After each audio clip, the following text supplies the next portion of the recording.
Hey everybody, welcome back to another episode of the Wausau PD podcast. We've been doing the podcast now, a bi-weekly podcast, for about 6 months. And so today, for our 15th episode, we're gonna do something a little bit different. We've taken clips from the previous 14 episodes, put them all together for the 15th episode, allowing you to kind of go in and get a little bit of a flavor, a little bit of a sense of what was discussed in all those previous episodes. So go ahead and take a listen to this episode, and we'd appreciate it if you would give us a rating on your platform of choice. Let us know what you think about the previous episodes and maybe what you'd like to hear in the future. You know, I spent time in the drug unit, and I really enjoyed the work that we did. So I ended up being a night shift patrol lieutenant here, and many of the skills to get search warrants and hold our drug dealers and users in this community accountable, I brought that to the shift, and we were getting neighborhood complaints all the time about the impact of drug use in their neighborhoods and their communities, impacting their quality of life. So we started taking those strategies from the drug unit and applying them to patrol work. And I remember the chief being like, "Hey, you're doing a great job on that. Like, keep that up." And I just remember looking at him going like, if you think this is good, imagine what it would look like if you just gave me a couple people and that's what we got to do full time. Yeah, you were the pioneer and visionary behind what is now our community resource officer unit. And at that time, I got to pick, and we did some really good things. I remember early in those days, this was just one of the highlights of my career where I felt like a tough guy, even though there's like nothing tough about me. We know. I mean, surprise, surprise. Generally speaking, if you're a drug dealer in Wausau, we know you're a drug dealer in Wausau. But we follow the Constitution, so it takes us a little work to hold you accountable. And I remember a neighborhood where the alderperson's calling me saying, Karen Kelbach, and she's like, "Matt, these neighbors are so upset. They're calling me all the time." And I'm like, okay, well, we had this new CROW unit, community resource unit, that was designed to positively impact neighborhoods and to go knock on people's doors. And they come to the door, and I'm standing there as a police officer. I was a lieutenant, and I'd say, "Hey, my name's Matt Barnes. I'm a lieutenant with the police department. Hey, I got to tell you, your behavior here is really negatively impacting this community and this neighborhood. And I've been tasked with creating a drug-free Wausau." And they'd kind of chuckle, and I'd say, "Well, I don't know that we'll ever achieve that, but I'm going to start with you. So what I would like you to do is be a productive member of this community and this neighborhood. But if you don't, you're our new special project, and I'm relatively certain you're going to end up in the Marathon County Jail. So I just want to introduce myself to you." And they, of course, they blew us off. But then 2 weeks later, we're executing a search warrant on their house. We take their drugs away. We take them to jail. And I'll just never forget, we come walking out of this house, taking bad guys to jail and drugs. And we look out, and everyone's come out of their homes, and they're all standing in their front yards clapping. and I'm just like, it's at that moment that you realize, like, the work that we're doing makes a difference. Yeah. And so that, like, I mean, the fun for me was, who did I get to take down there with me to do work? Like, two incredibly high-achieving individuals, one of which you might be married to. So I got Melinda Pauls and Ben Graham. And they're awesome, and they're hard workers, and they're super smart, and we were super successful. And every day the chief's like, keep it going. And I said, look at how successful we are with a lieutenant and 2 members. Imagine what it would look like if we had 3. And the answer was, well, we don't have any money for that. I'm like, well, what if I can find money? And so we utilized the graciousness of foundations that help create a financial pathway to be able to hire another. And then there's 3 down there, and that group is doing even better work. And I'm like, if 3 are great, imagine what could happen with 4. Which is where we currently sit today. Which is where we sit today, and we would, like, that's a scenario where they're like, hey, there's no way they're going to fund another officer. But then we don't accept that as, if we think that's what this community needs, we're going to find a way. And we were able to find a way with partners, both the city and the community and foundational partners. And so I feel like that's been really successful. And when I look back on that, I'm like, I got to play a role in that. So you brought up serving the community, and I think that many young officers that we hire and start have it in their mind of like, here's what my priorities are. And one of the things we spend time with them on is, yes, we get to determine how do we allocate the resources and who's going to do what and how much time should be spent doing that. But one of the considerations we have is, well, what is the community's expectation of us? So as long as that expectation is reasonable and legal and ethical, like they're part of our police department. We need them. We're here to serve them. So it would be super arrogant on our part to be like, we know better for you, community, than what you know for yourself. And so, like, I bring up an example of that. Like, we had a summer here. You were here. I was here. We had an individual who was running through town, serial arsonist, was convicted of arson, was convicted of a homicide, and we worked second shift at that time. So we'd get done with work at 10:30, and we'd be hiding in alleys until 2, 3 o'clock in the morning, and then come back and do it all over the next day. And we were like, this is the most important thing going on. And then we go to a community meeting, and nobody discussed that as their priorities. What mattered to them was what's happening on their street in their neighborhood.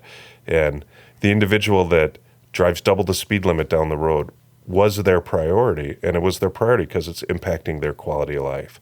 Or the house that they suspect someone's selling drugs at down the street.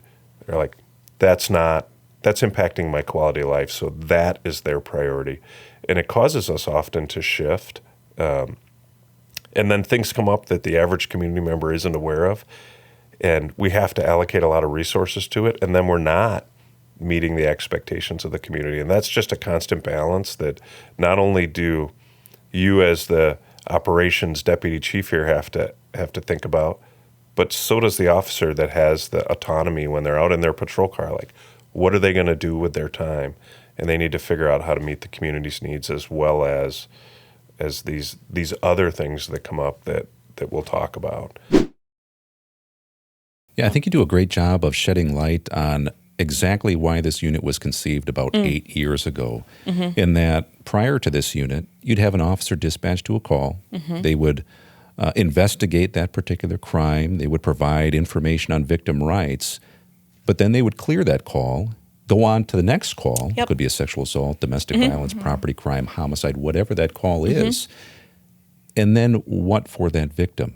And what you're pointing out is a huge gap, right? And thankfully, we partnered with an artist a couple years ago that really literally paints the picture of why this unit exists. On the ugly wall. On the ugly, what was the ugly white, maybe yellow wall, whatever color it was. And that random stain that was just like, we don't even know. And the phone cord just coming out of the wall. So creepy. But maybe Ethan can throw a picture of that up so everybody can see it. But it really talks really about bridging the gap that we identified existed for victims of crime. And it's the team of three here, an officer, a mental health therapist, and a crime response specialist that try to assist victims bridging the gap from victimization to the point of wellness. And what they're trying to bridge is that wide gap of re-victimization, and the which unknown. is so easy to fall into, and the unknown. It's unknown. It's an unknown. And the same thing with victims. You only know what you know. So if you've always known the life of trauma or victimization, it's very... As humans, we want to go back to what we know because it makes us feel secure and comfortable. And for a lot, that means just being re-victimized because they're already familiar with that lifestyle. Yeah, they know what to expect with it. They know what to expect. And they don't know how to navigate a life of well-being or a life of peace and a life of like security. They don't understand that because nobody's given them that option in a sense. And it's hard. It's very hard. It's very hard. It's a very hard decision for our clients and our victims to make, to cross over that bridge and into the light, so to speak. So Yeah, but and I think even the ones that we work with who maybe don't fully cross over that bridge, I think a lot of times just them having like the interactions with us and learning about their options and different things, you know, not everybody's ready when we want them to be ready. And there's lots of reasons for that.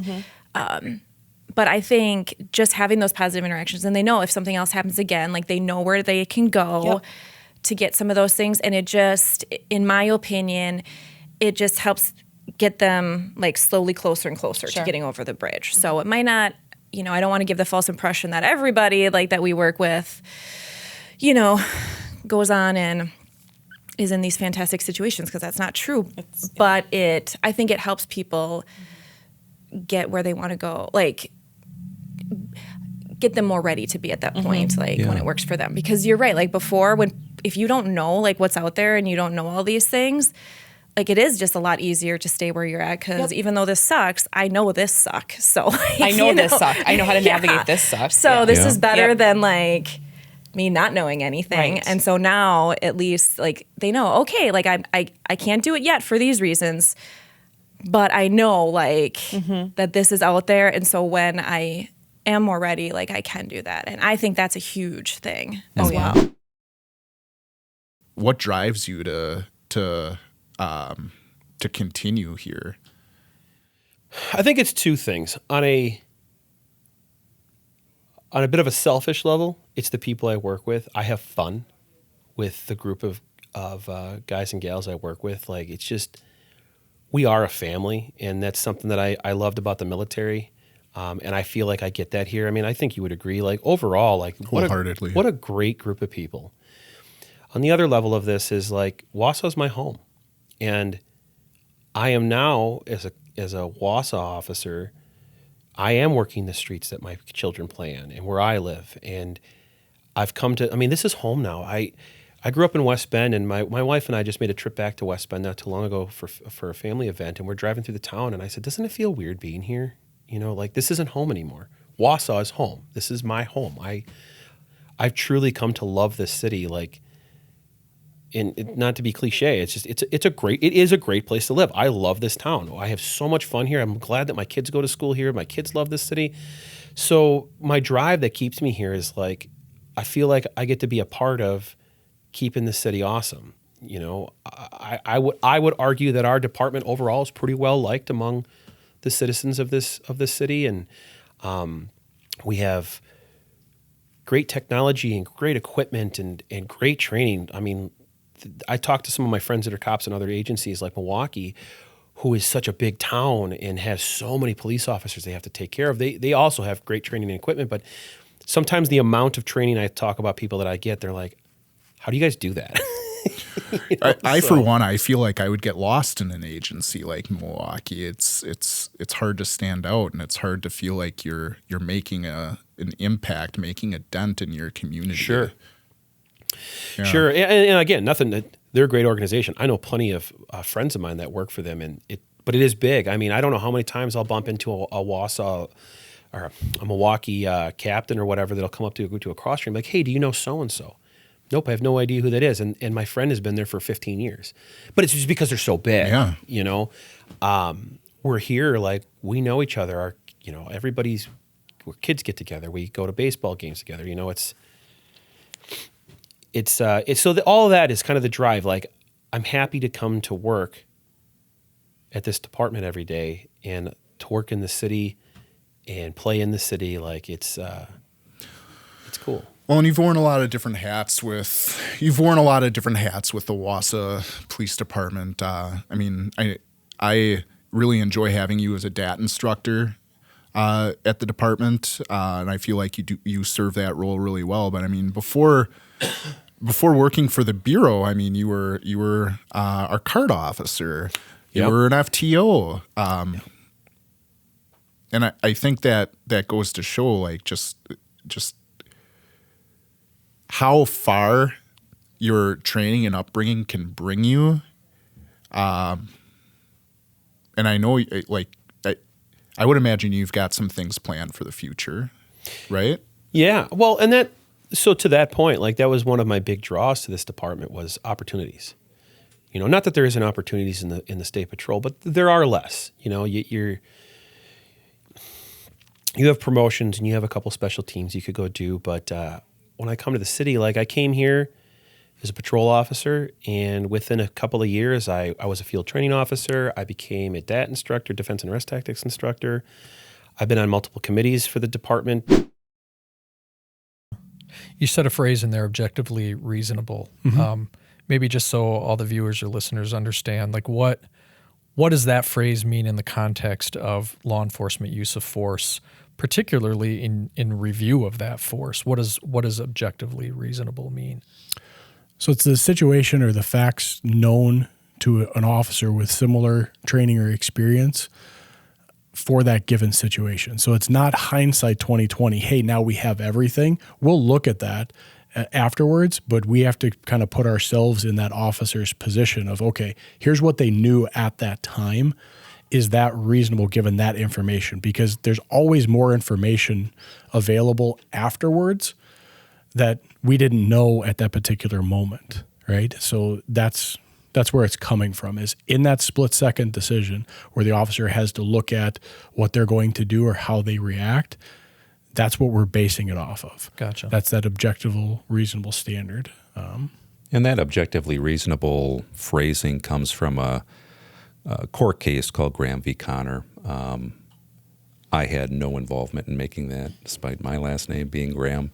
But yeah, as John talks about, there's a couple different things involved, and that is the fact that, hey, when we evaluate use of force, we're not Monday morning quarterbacking it necessarily. What we're trying to do is put ourselves in the shoes of that officer, given the conditions, the officer's training, experience, that fact situation, and what is available to them in that particular moment to help be able to assess whether their use of force was justified in our eyes or not, so that when it's not, we're able to correct and remediate and conduct further training to make sure that we're playing by the rules at the end of the day. And I think just to drive home the point that John made, that we're oftentimes having to make these decisions in a split second. It's not like we have all day to be able to make these decisions. Inaction itself can create harm for the public. It can also create harm for the officer, or maybe undue harm to the offender that's before the officer as well. And so those are two critical things that our officers need to think about. And as instructors and reviewers of use of force, we need to think about those things too. One of the stories or analogies that I talk about is the fact that we want our officers to be salty. And usually when you say you're salty, that's a negative phrasing. But what I'm trying to get at is, if we think about the two historical uses of salt, what has it been used for? It's been used for things like preserving meat way back before we had refrigeration, right? They, packed the meat in salt. It would take out all the moisture, and it would last much longer. And then on the other hand, it's like the table salt that you have at home. It enhances flavor. And that's really what our aim is as law enforcement officers. It's to preserve life and liberty, and it's also to enhance quality of life. And this system, which is the DAT system, is a system of verbalization skills coupled with physical alternatives. It begins with this verbalization. And hopefully, through the course of being great communicators, we're able to resolve and fix and deal with certain situations in ways where we don't have to go hands-on with people. And so with kind of that overarching philosophy of, hey, wanting to preserve life and liberty, wanting to enhance quality of life, that's really the 30,000-foot philosophy of, what use of force is about. Great, thank you. Well, you talked about, you mentioned presence, John. Like, how important is that? Or, I mean, as you said that, I'm thinking, well, that's certainly the more frequent thing that's going to be happen. Every time an officer is making contact with an individual out in the community, there is this personal connection. There is a physical presence that officer has there. How important is that in terms of setting the stage for that interaction? Like what type of what training would would be in that vein for officers in terms of their officer presence. Yeah, it's really important that how they carry themselves. What the person sees first and foremost is the visible show of force, right? Or what a law enforcement officer actually represents. So showing up in a squad car, showing up in your uniform with your equipment, and how you carry yourself. So when we teach recruits, when we teach, new officers too, having that confidence going into that, no matter what the situation is, that's really important because, like you said, it kind of sets the stage for how it's going to play out, with that person, even before we start talking to them or using any of the physical tactics or tools that we have available to us. So I know you have a good example of the breakdown of communication. I've heard before. Yeah. I think one of the things that we talk about when we emphasize the power of presence is the 738-55 rule. And what that basically says is when it comes to communication and influence, 7% is what we actually say, the words that come out of our mouth. The 38 is the tone of voice, and we have a tremendous toolbox of range and register and prosody, pace, rhythm, all those different things that we need to adjust in order to be our most effective in communication. But the 55% is what John is talking about. It's our body language. Jill, any thoughts? Just kind of overall about this topic. Again, I don't want to keep this total depressing tone to it, but it can shock the conscience a little bit about some of those numbers. Absolutely. And like what Jenna said, it's just sad to know that people are in that state of mind and that they feel they have no one out there that can help them anymore. And I mean, I keep going back to this, but that's why we are here and we are training constantly and trying to figure out what resources are available to everybody. So when that time comes that maybe we know that someone is struggling, we're there to help them and can get them the assistance they need. Yeah. And as cops, we're not ones to usually wear our emotions on our sleeves, so I think having the peer support team, sure, we might not get reached out to, on a daily basis by any means or anything like that, but every once in a while, we'll get somebody that comes forward and be like, hey, like you just got a minute, I just need to talk. And I think it truly makes a difference for people. I mean, I've had people from other agencies reach out to me, from other counties, that, hey, I got somebody that could just use somebody to talk to, like, are you available? Yeah, absolutely. Put them on through. Excellent. So the positive impact is being made for sure. Absolutely. And whether it be, on a large scale of the suicide rate and stuff like that. But I think it's going about the little things first. Like somebody might come with you like, hey, you know what? I just had this call and I'm just frustrated. Like, I'm not sad about it, but I'm just mad. Like, I am just mad. I'm like, let's talk about it. And more times than not, people just need to be heard. They just want to be heard. Yeah.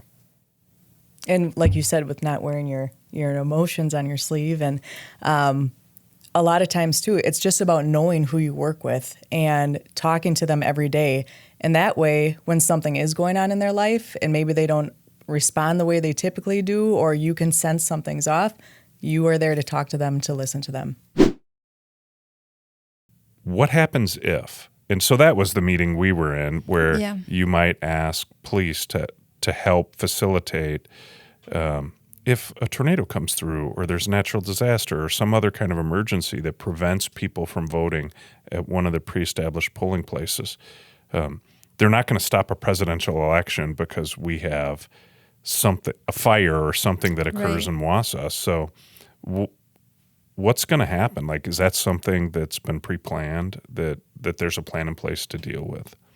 Yeah, so I came in 2021, so it wasn't like in the heart of COVID, but we still had to kind of think about like all those pieces I mentioned before of election. Our poll sites, are they still going to allow us to come in? I believe the Boys and Girls Club did not want us to come in during COVID when that was one of our poll sites. Our poll workers, do they feel safe enough to show up on election day, whether themselves or someone else was like immunocompromised or whatnot? And then also thinking through, okay, how can we ensure that the voters who come in, that they still are protected and they feel like safe enough to vote if our goal is to help every eligible voter be able to vote? And so, we the staff at the time kind of went through that same process that we do when, like you mentioned, planning for other events. You know, we do have a plan in place, and we try to work with other partners to kind of think about those different scenarios. But, you know, the big things are, okay, what are we going, you know, what's our plan B? We always need a plan B for it. And then how are we going to tell people about that plan B? You know, what, like anything with city or most businesses right now, like the way that we communicate with our residents is changing. And so we need to change with it too, to make sure that we get that information out to them. I mean, what we're doing right now is relatively new. Our use of social media in the city to be able to communicate quickly and efficiently. I would love for every little girl growing up to think, hey, that's a really cool job. I can do that. As a younger female officer, first being hired, coming out of the academy, because you learn stuff in school, right? You learn stuff in the academy, but it's not quite the on-the-job learning that you need yet, right? So we all go through training when we first get hired. What do you think, as a female going through training, as a young officer, because we were all in our 20s when we got hired, some of us younger than others, but what are some of the things that you thought about and helped you in training that might, you know, inspire younger females right now who are in high school thinking about where they want to go? I think all of us said, like, we're not quite sure what we want to do in high school, and I think that's true of most people, but especially, you know, high school females that, hey, I can do that. If these girls are doing it, I can do it too. What are some of your thoughts on that? Yeah, I think when I came out of recruit school, I was pretty naive. Well, very, very naive to this profession. So yeah, you learn a lot about yourself and what you can and can't handle those first couple weeks in a patrol car and dealing with what we deal with day in and day out. So I think I definitely grew up a lot, and the thing about me and my upbringing is I was raised by a young mother, and because she was so young, she still lived at home with several of my aunts. So I was raised by a wolf pack of women, and that I think definitely made me very strong and independent and confident. I was never told, the thought never crossed my mind that I couldn't do this job. So I was lucky in that, and so that's how I continued throughout my career. No one ever told me I couldn't. I wouldn't have listened anyways. But I just did it. To kind of piggyback off that, the self-confidence, I think, is probably, it's huge. And just to, you know that we can, even though we're female, like we can do it.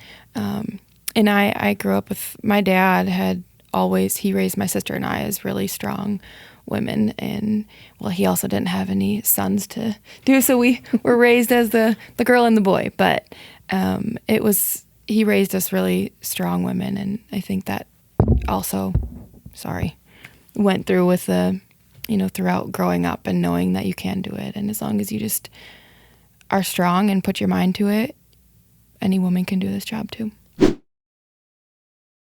But maybe speak to, like, how many fires used to occur, like, historically, and then fire prevention became a thing, and the role of fire inspectors and how that's impacted what we see now. Like, the reality is there aren't that many fires compared to where there were before, and what do you attribute that to?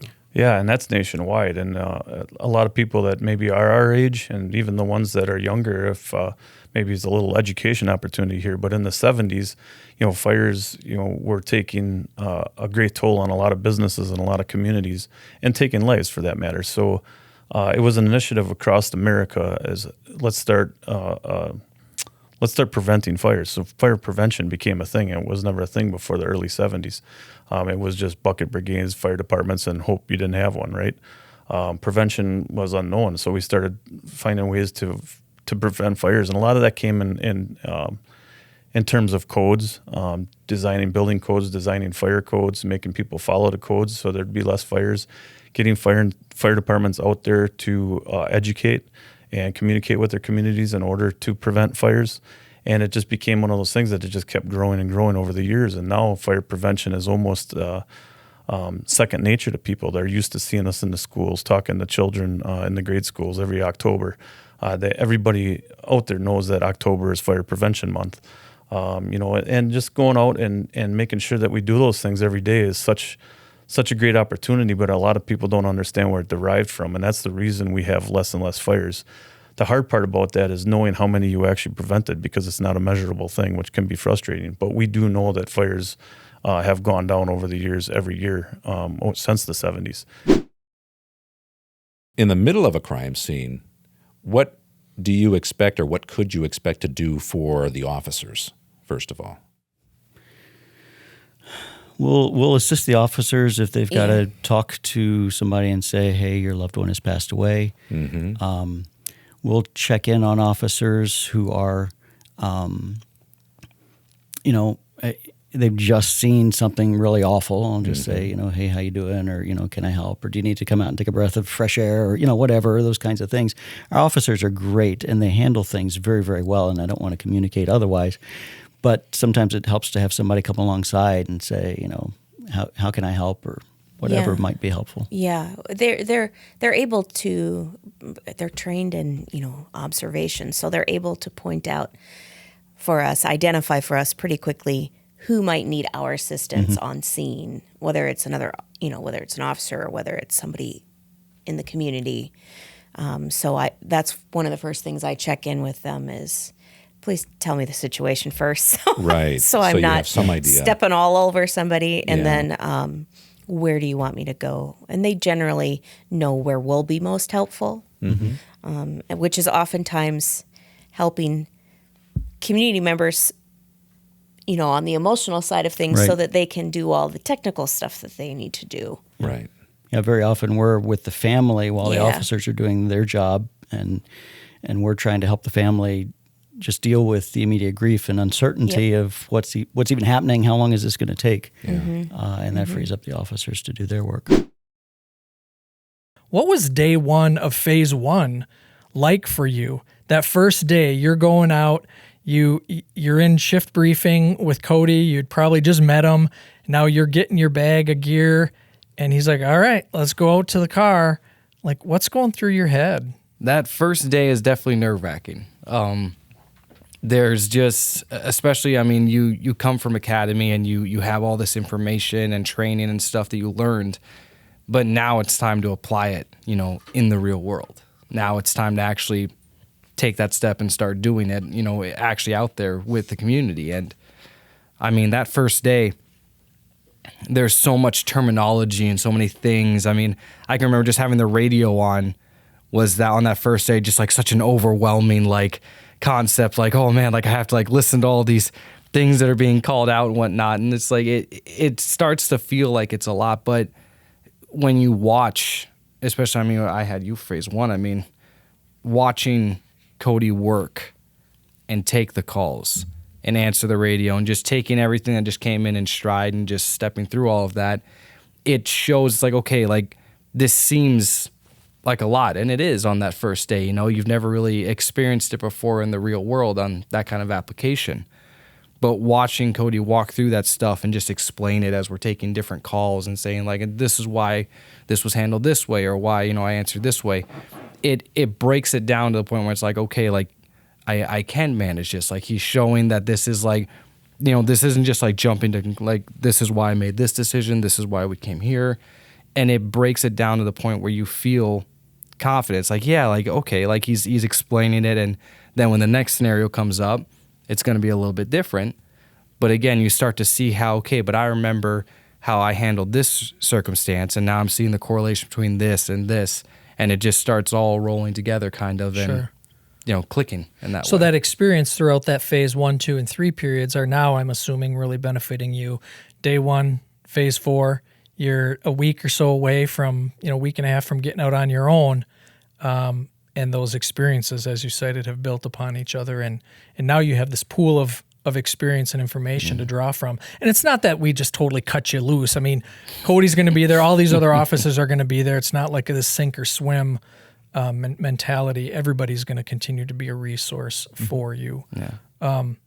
So, Cody, what does success look like from your seat as a field trainer, even from day one of FTO, what are your expectations of a trainee coming in? Yeah. First off, treat people with respect and dignity. We come into people's lives on their worst days. Usually they don't call us if they're having a good day, and that's to be expected. But treat them with respect.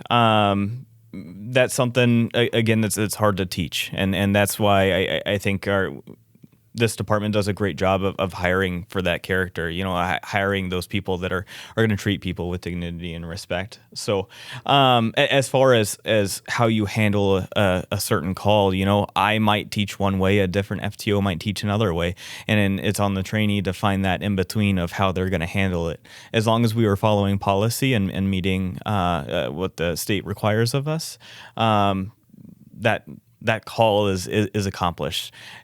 Also, when crimes involving victims, as long as those victims' needs are being met and we can, help make them whole again, that would be a success to me. And you can get there, many different ways.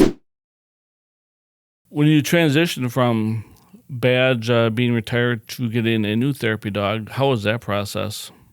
It was unique. So we found, Badge served in Wausau East for 7 years before he retired, and he was 10 years old when he retired. Having a puppy now is a complete different experience. Badge would not be on leash usually in the school and just kind of roam around, do his own thing, and say hi to kids during passing time. This one's always on a leash. She still likes to chew up a few things. The transition from dog to dog has been an experience for me, but picking the dog was a different experience for me as well. We went through a bunch of research and tried to find a kennel that would fit our needs at the police department and price-wise as well, what would fit for us. We ended up picking a kennel. It's called Snowy Pines Kennels down in Batesville, Arkansas. Found the right dog that would fit our department. Went down there for a couple days and trained with Timber, and they did a phenomenal job. I mean, it was really nice to have a puppy come home that was already trained. As far as potty training in the house and tearing up stuff, normal puppy things we didn't have an issue with, which was great. Can't say enough great things about the kennel that we got her from. And then as soon as she came here, she's hit the ground running and already making a name for herself in the school. We have a lot of kids that come up to her every day. My office is right in the entrance at Wausau East, and I have kids pass every single class period like, oh, where's Timber? They don't even say hi to Officer Stetzer. It's, where's Timber? The transition's been really well, and I think she's going to do really, really, really well in the schools. So, Kua, could you describe an average day? When you come here, get in your squad car, go to Horseman, talk to us about what that's like and how that goes. Yeah, so I guess the best thing about being in SRO2 is that no 2 days is ever the same. So, I get to the school. I try to be a presence right away. So as kids are coming in from morning recess, just to be there and say hi to kids, hopefully kind of start their day off, especially if they didn't have a good morning. And then I catch up on, emails, because a lot of times our patrol officers might encounter some of our students after school, and, they pass on any pertinent information over to us or any follow-ups that we need to do. And then we just pretty much catch up on whatever else we got to do, whether that's paperwork. And generally, we get called out to, or for me anyways, I get called out to an elementary school to help with a student that might be in crisis. Or even in Horseman itself, a student that might be having a tough day and trying to help them out that way.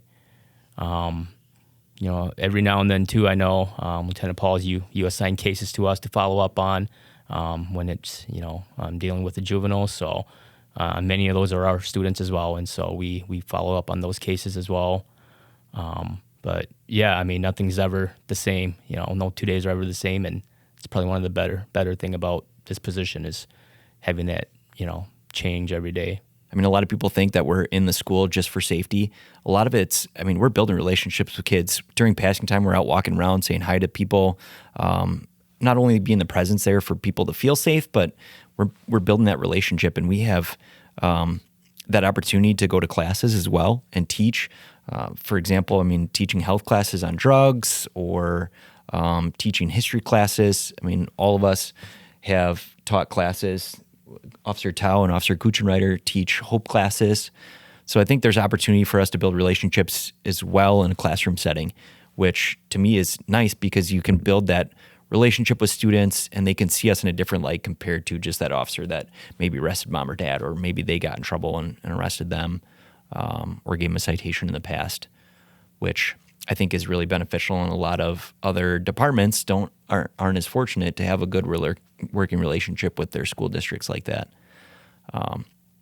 So, I mean, overall, I mean, I think we're probably, I don't know if you would say this or not, but I think we're probably one of the busier details in the department.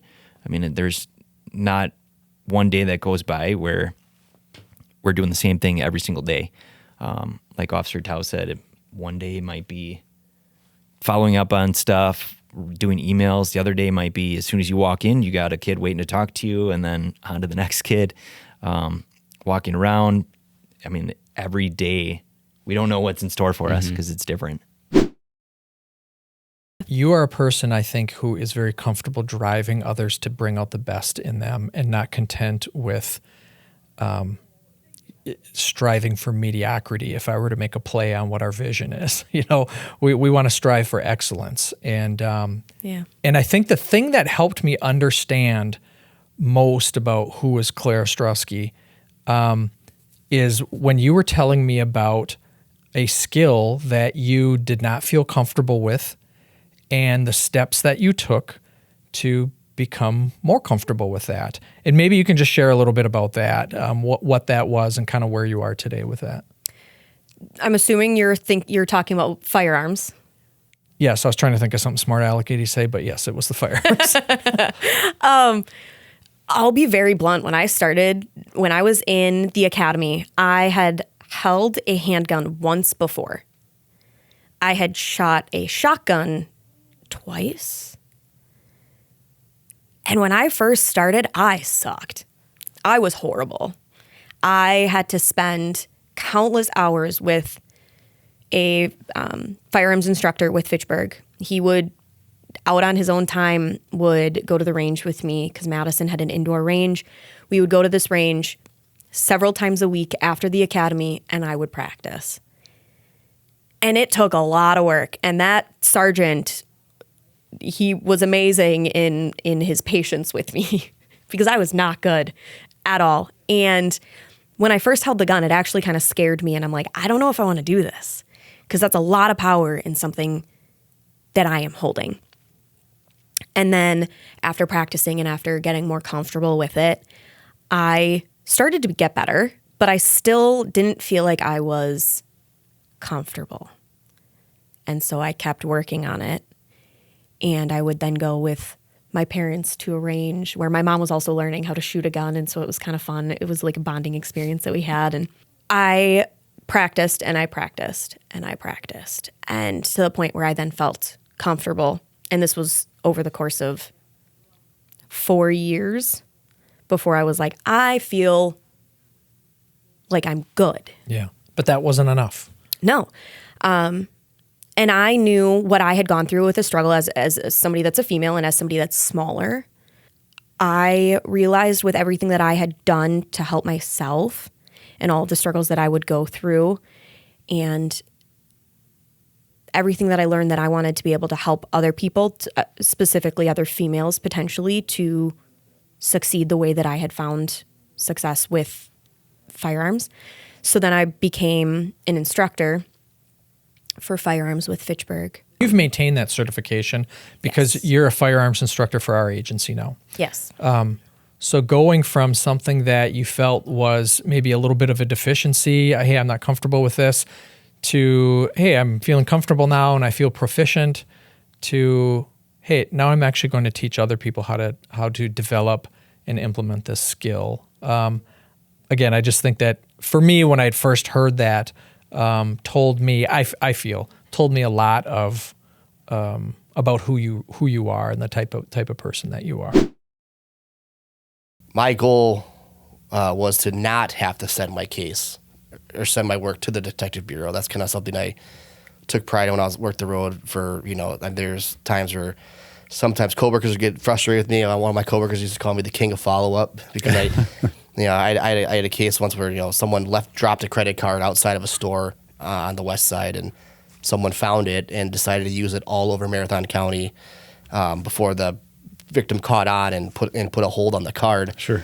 So I remember going around all these different businesses, collecting surveillance footage and making identifications with other resources and getting that ID, finding the person, arresting them, trying to do all those things. Like I want to do that myself versus having to ship it to someone else, because I didn't know a lot about our detectives at the time. Like when I got here, we had a lot of really seasoned detectives, and I was kind of the mindset of they're very senior and I'm very junior, and I'm not going to bother them. I'm going to mind my own business and try to just but if I can try to save them from doing work, and gain valuable experience and for myself, I guess what I wanted to do on the road. So having that and being allowed to do that by my supervisors at that point in time, like it did feel empowering, and it kind of like looking back, like that really, if it wasn't like that, if I wasn't able to do those things, like I'm not sure, if my trajectory would have stayed the same. Sure. I guess. Right. I think that's a double-edged sword, though, because you are in charge of doing all that follow-up, but there also is nobody else to transfer it to. So some of the cases you get that are really complicated, there's a lot of pressure on you to be the one to solve it, and you've got to put things together, because there's not, sometimes if you're in a position where you're able to transfer that case to a different investigator, you feel a little bit less pressure. But in these cases where you're the one who's responsible now as the detective, that case lives and dies with you. And so your responsibility to solve it, I think, is, I think it adds more stress, in my opinion, for me at least. Sure. Well, I remember that, and I'm glad you pointed that out in terms of, you felt a little bit more responsibility because your responsibility is to try to wrap that up as best as we can, hopefully resolve Absolutely. it, bring justice for the victims in that. And as you talked about the VRU having some of those more direct connections with the victims afterwards, when they're grieving and they're going through the process in the aftermath of what happened to them. So that's a good point. Yeah, I think it's, the victim's looking at you to solve the case. The district attorney is looking at you to put a case together that is worthy of prosecution. Your supervisor's looking at you to close the case. I mean, there's pressure there, but it's also rewarding when you get the job done. Sure. I think having that extra pressure, for me at least, when I close a case, it makes it, I guess, more impactful for me. I feel a higher sense of satisfaction from it.